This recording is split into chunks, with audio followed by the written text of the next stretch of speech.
You're paying for the wedding, my mom said, like she was asking me to pass the salt. I blinked. My fork hovered mid-air, a piece of overcooked chicken sliding off the tines and landing back on my plate with a soft thud. I'm sorry? I asked, even though I'd heard her perfectly. You heard her, my dad added, not looking up from his glass of wine. You're the one with the money.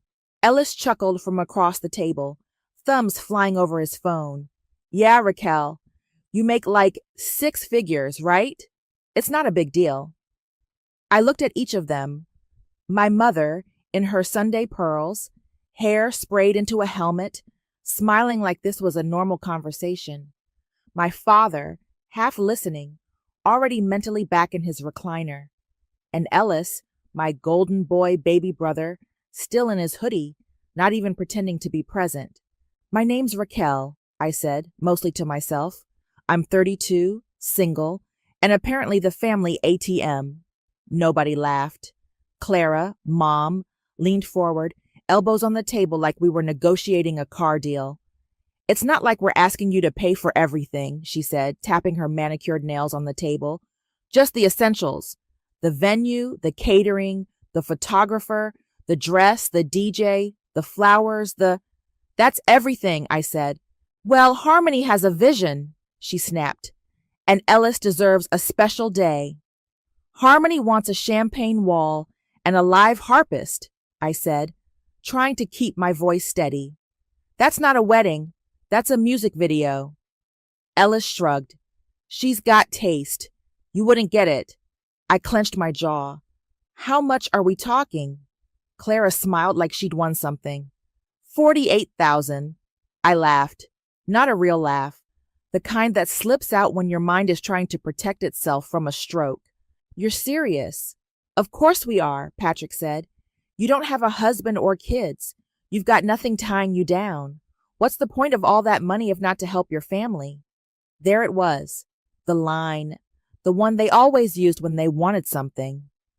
I'd heard it when they needed help with their mortgage, when Ellis totaled his car, when Mom's boutique went under, when Dad's consulting gig dried up. I was the fallback plan, the invisible net, the good daughter. Ellis is our future, Clara said, like I hadn't just paid off their second mortgage 3 years ago, like I hadn't skipped vacations, birthdays, and sleep to make sure they stayed afloat. Ellis finally looked up. You're not going to be weird about this, right? I stared at him.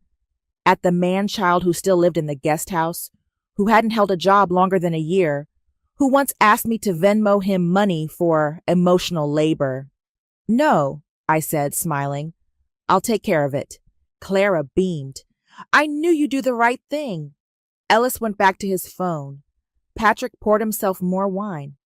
The conversation moved on to linen colors and signature cocktails, and I sat there, nodding, smiling, letting them believe I was still their puppet.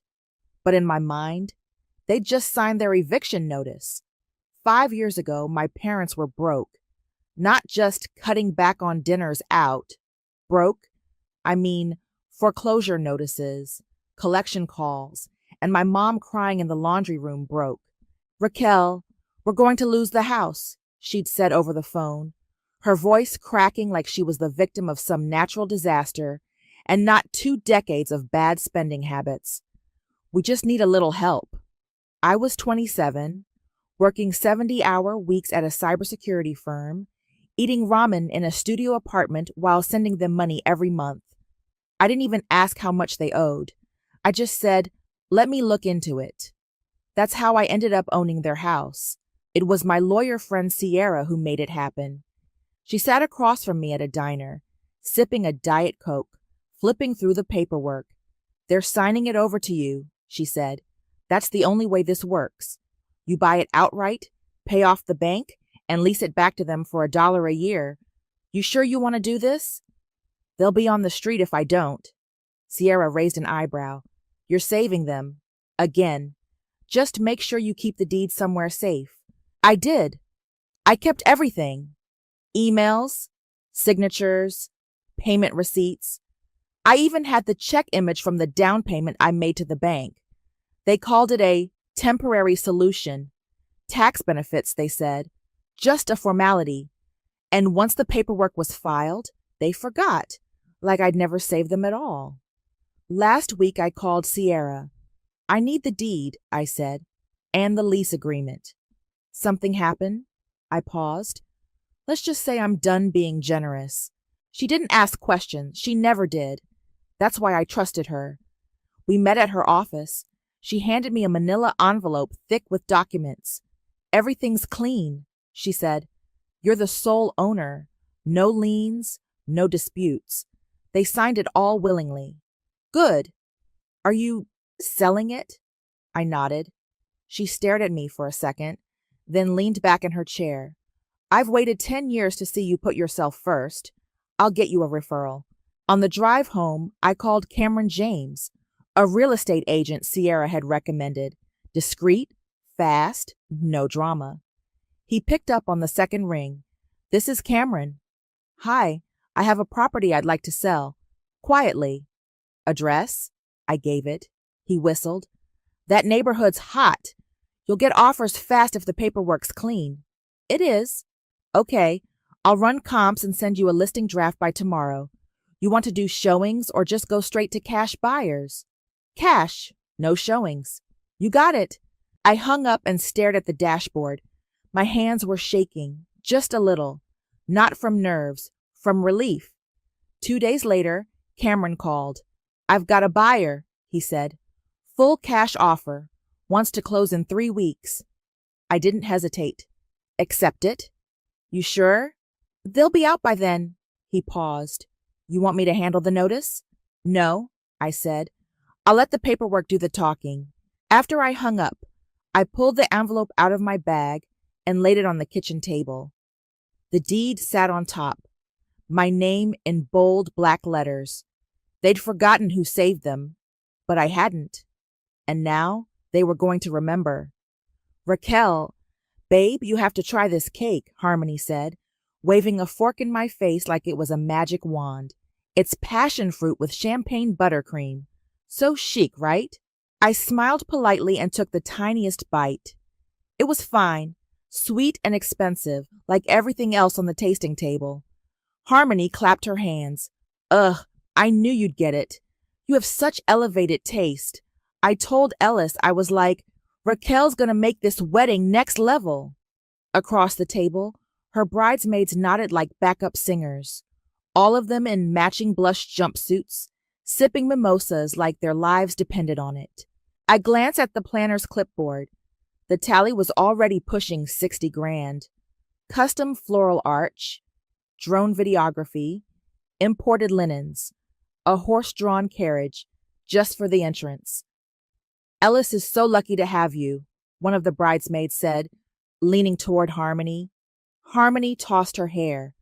Well, he's a work in progress, but I'm investing in his potential. I looked at her, eyebrows raised. She laughed. I mean, you know, he just needs a little polish. Once the wedding's done and the baby comes, he'll settle down. Baby?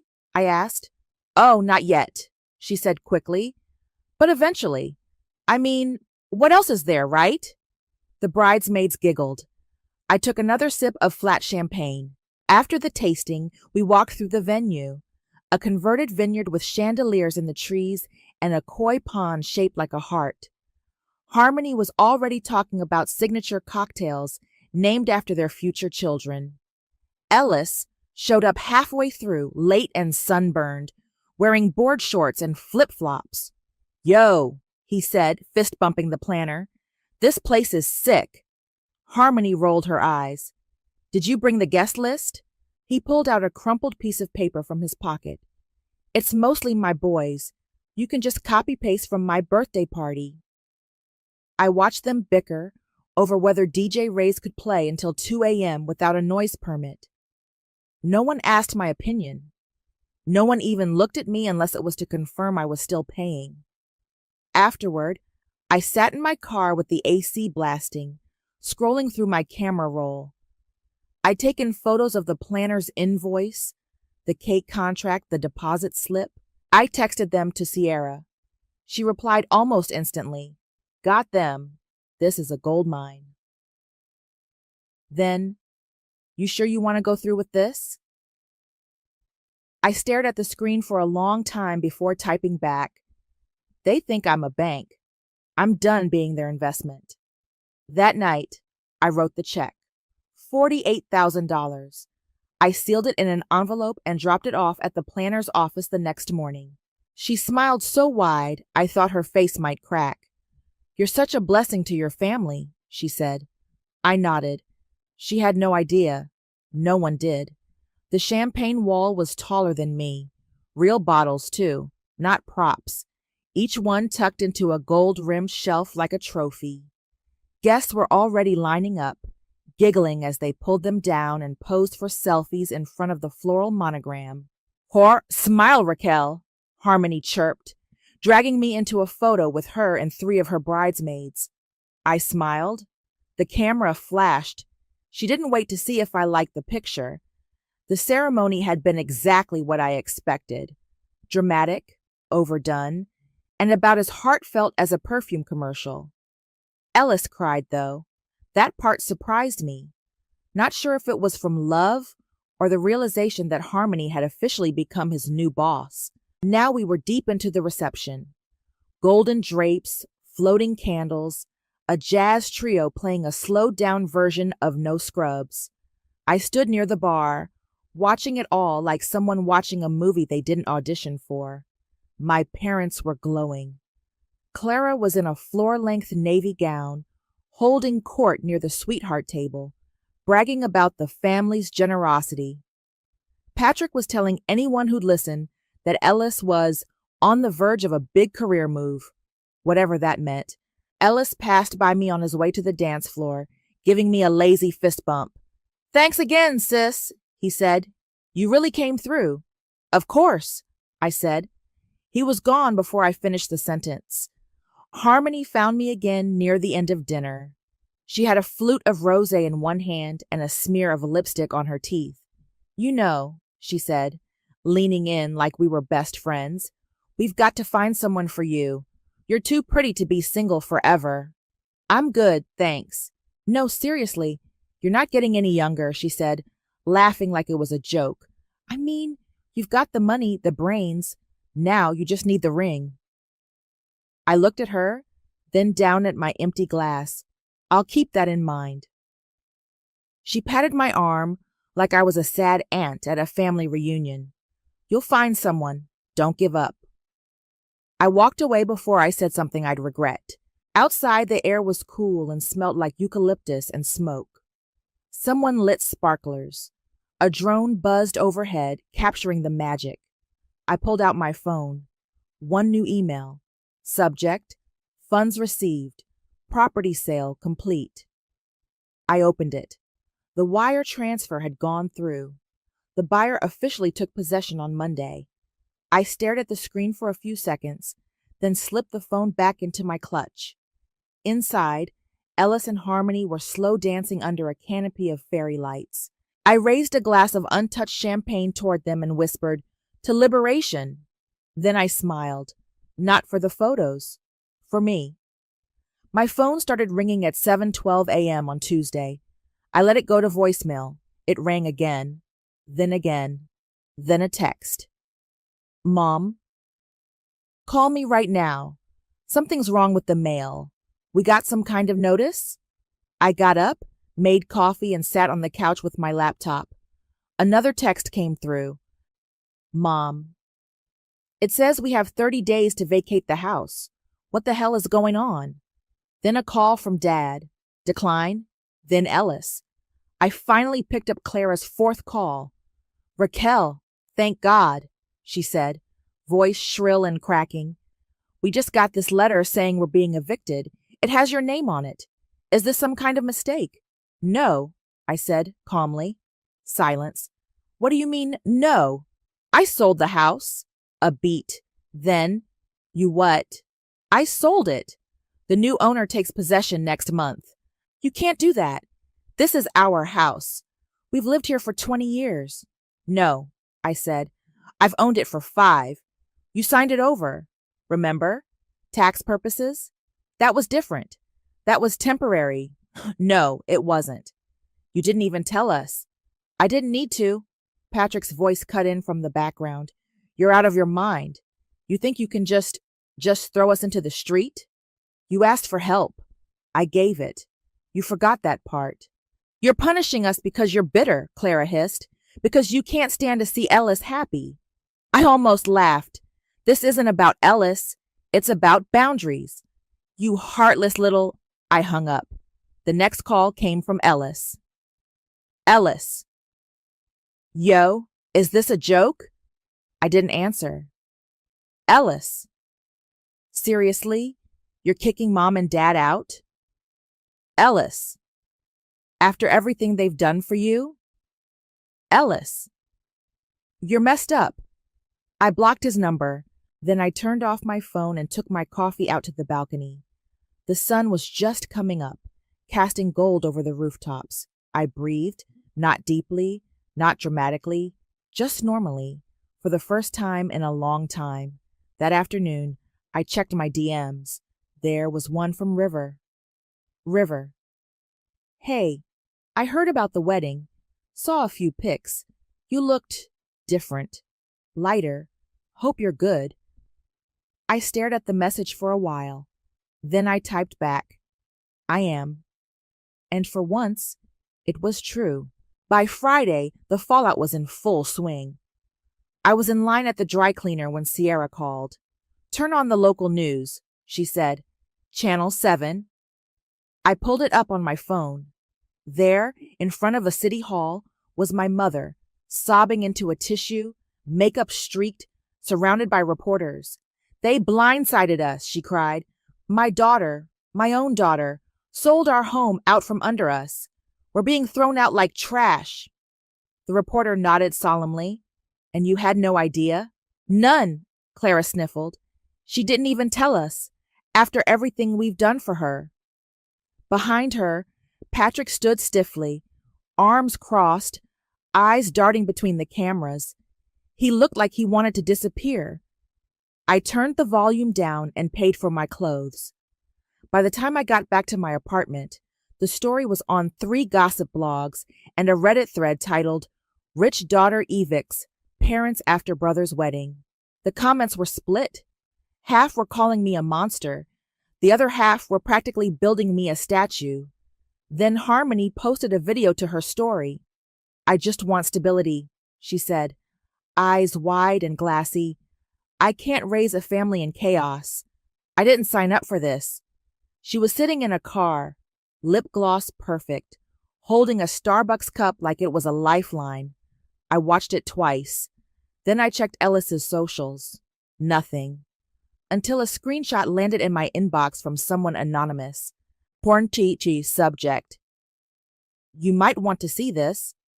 It was an internal email from Ellis's job. HR had launched an investigation into unauthorized use of company funds for personal events.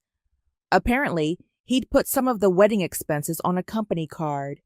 The email ended with, effective immediately, Ellis is no longer employed with us. I stared at the screen. Then I laughed. A short, bitter breath of air. I didn't feel triumphant.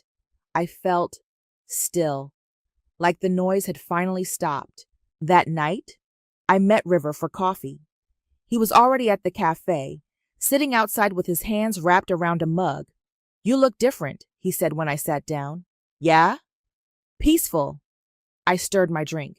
It's been a week, he smiled. I remember when you used to cancel dates because your mom needed help with a crisis that turned out to be a broken curtain rod.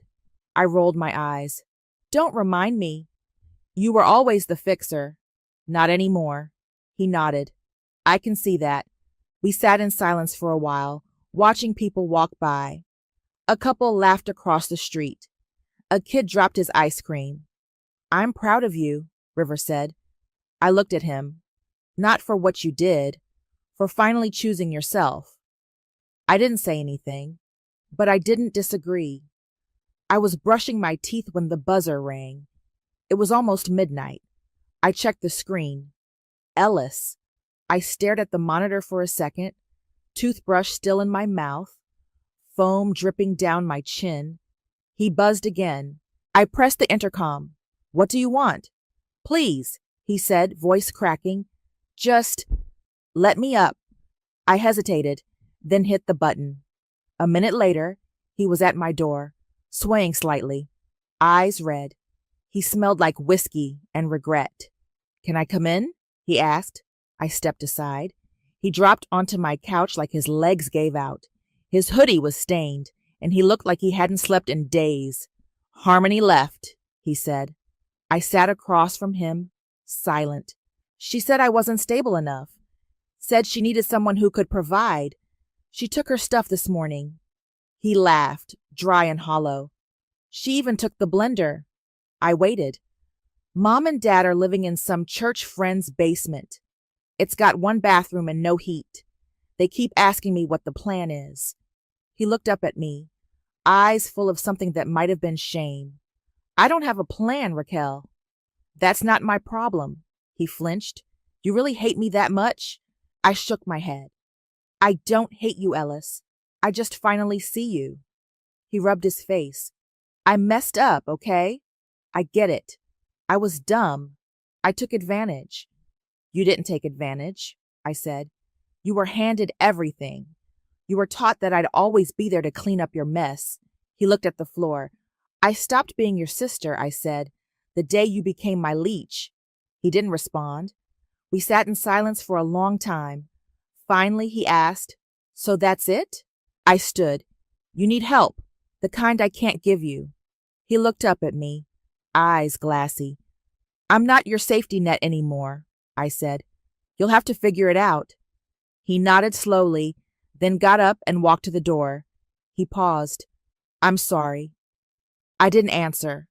After he left, I grabbed my keys and drove. The house was dark when I pulled up. Empty now. The porch light was off, and the windows were bare. I walked up the steps and unlocked the door. The air inside was stale. The furniture was gone, just indentations in the carpet where the couch used to be. I walked through the rooms slowly. Kitchen, living room. The hallway where I used to sit with my knees to my chest, listening to them yell about money. In the corner of what used to be my room, the paint was still chipped from where I'd once hung a shelf. I stood there for a minute. Then I turned off the lights, locked the door behind me, and walked away. The ocean was louder than I remembered. Waves crashed just a few feet from where I stood, barefoot in the sand, holding a paper cup of coffee from the little stand by the pier. A breeze tugged at my jacket, salty and cold, but not unpleasant. River jogged up behind me, breathless. Sorry, parking was a nightmare. You're fine, I said, handing him his coffee. He smiled and took a sip. Still drink it black, huh? Still hate cream. We walked along the waterline, slow, quiet. The sand was damp and firm beneath our feet. A few kids were building a lopsided castle nearby. A couple walked past us, holding hands, laughing about something only they understood. So, River said, kicking out a shell, how's the new office? Small, quiet, mine. He grinned. You finally started your own thing. Yeah, just a few clients so far, but I'm not rushing it. I'm proud of you, I nodded, sipping my coffee. We walked a little more before he asked, Have you heard from them? Not since Ellis showed up that night. He looked at me, eyebrows raised. He cried, I said. I didn't enjoy it. I just didn't save him. River nodded like he understood. We stopped near a rock jetty. I sat down on a flat boulder watching the tide roll in. I got a letter, I said. He sat beside me. From Ellis. He waited. It wasn't long. Just said he was sorry. Said he didn't expect forgiveness. Said he's working at a hardware store now, saving up for his own apartment. River looked at me. You gonna write back? I shook my head. No. Why not? Because I don't need to. He didn't push. I pulled the letter from my bag, folded, soft at the edges. I held it for a second, then set it down on the rock beside me. The wind picked up, tugging at the paper. I didn't stop it. It lifted into the air, tumbled once, then blew out toward the water. We watched it go. River reached over, gently touched my hand. I didn't pull away. I'm not looking to be anyone's caretaker, I said. Good, he said. I'm not looking to be rescued. We sat there, quiet, letting the sounds fill the space between us. Waves, wind, laughter in the distance. I stood, brushing off my jeans. Ready? He stood too. Yeah. We walked back toward the pier, side by side. No promises, no wait, just peace. And as we reached the boardwalk, I heard my own voice in my head, clear, steady, final. Karma doesn't always come with thunder. Sometimes it arrives in silence and finds you exactly where you told it to.